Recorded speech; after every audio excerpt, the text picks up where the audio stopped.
집착을 내려놓은 순간 마주한 평온. 40대 중반 인테리어 업체를 운영하던 나의 일상은 늘 숨가쁘게 흘러갔다. 그날도 현장과 매장을 바쁘게 오가던 중이었다.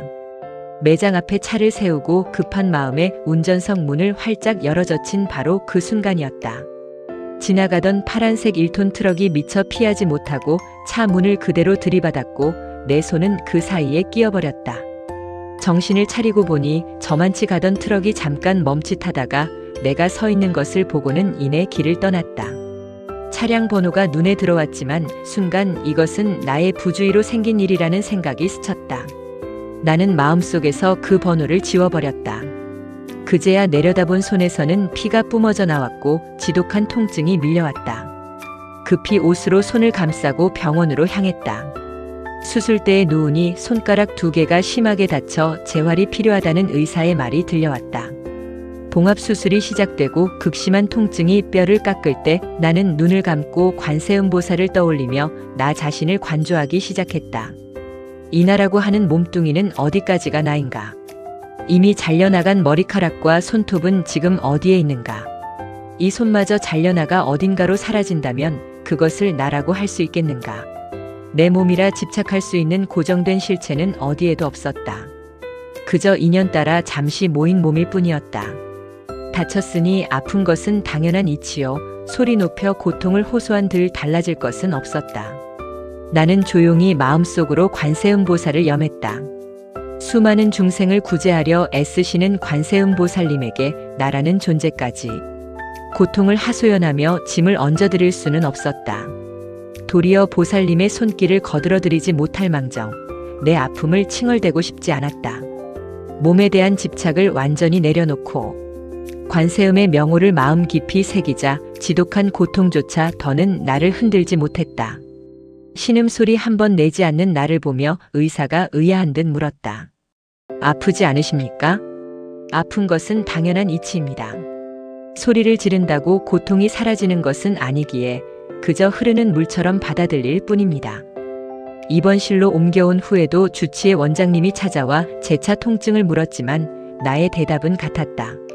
그저 온전히 받아들일 뿐이라는 말에 원장님은 평생 이런 환자는 처음 본다며 한참 동안 나를 바라보았다. 고통을 거부하지 않고 그대로 수용했을 때 마주한 평온의 기적. 이 몸뚱이에 대한 집착을 깨트린 인욕의 순간은 문득 1200년 전 어둠 속에서 삼생의 업을 녹여내었던 어느 무명 보살의 이야기로 나를 이끌었다. 지금으로부터 1200년 전 신라의 깊은 밤 당나라로 유학을 떠나던 원효와 의상 2 스님이 거센 폭풍우를 피해 눈앞에 보이는 흙굴로 황급히 몸을 숨겼다. 칠흑 같은 어둠 속에서 원효는 지독한 갈증을 느꼈고 손을 더듬거리다 고인 물을 단숨에 들이켰다. 세상에 이토록 달고 맛있는 물이 없었다. 하지만 이튿날 아침 눈을 뜨고 경악을 금치 못했다. 밤새 달게 마신 물은 해골의 고인 썩은 빗물이었다. 실체를 마주한 순간 지독한 구토가 밀려왔다. 바로 그 순간 원효의 머릿속에 번개 같은 깨달음이 스쳤다. 어젯밤 마신 물은 그렇게 달콤했는데 아침에 해골을 보고 나니 이토록 구역질이 나는구나. 물은 그대로인데 변한 것은 오직 나의 마음뿐이로구나. 모든 것은 오직 마음이 지어내는 것. 원효 대사는 그 길로 발길을 돌렸다. 진리는 저 멀리 당나라가 아니라 바로 지금 이 순간 나의 마음속에 있음을 깨달았기 때문이다. 하지만 이 유명한 설화의 그늘 뒤에는 원효 대사보다 앞서 이 진리를 온몸으로 살아냈던 수많은 무명의 보살들이 있었다. 그 시절 이름 없는 어느 시골의 노보살은 평생을 거친 밭을 일구고 자식들을 건사하며 뼈가 닳도록 일했다. 늙어 병든 육신이 천근만근 무거워져 숨이 턱끝까지 차오를 때도 그 노보살은 원망의 소리 한 번 내지 않았다. 노보살은 고통을 밀어내지 않고 온전히 안아들었다. 이 육신도 이 고통도 결국 인연 따라 잠시 왔다 가는 바람 같은 것인데 내가 무엇에 끄달려 괴로워하는가.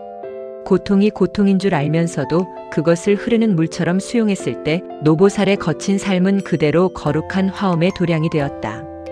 원효 대사가 해골물을 통해 이론으로 깨달은 그 거대한 진리를 이름 없는 보살은 이미 자신의 고단한 삶 속에서 묵묵히 실천하고 있었던 것이다.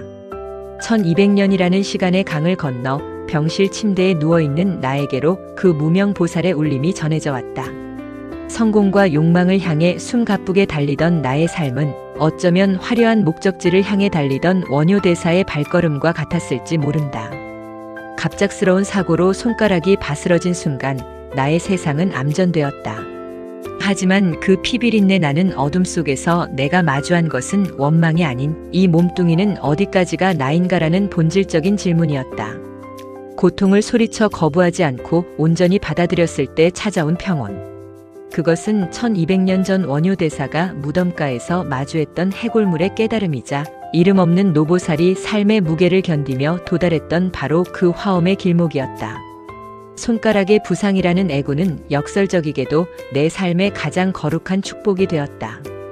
껍데기뿐인 육신의 집착을 깨부수고 내 안에 고요한 관세음보살을 깨우는 인욕의 종소리가 되었기 때문이다. 나는 이제 부러지고 다친 손으로 다시금 나의 화엄의 길을 묵묵히 걸어가려 한다.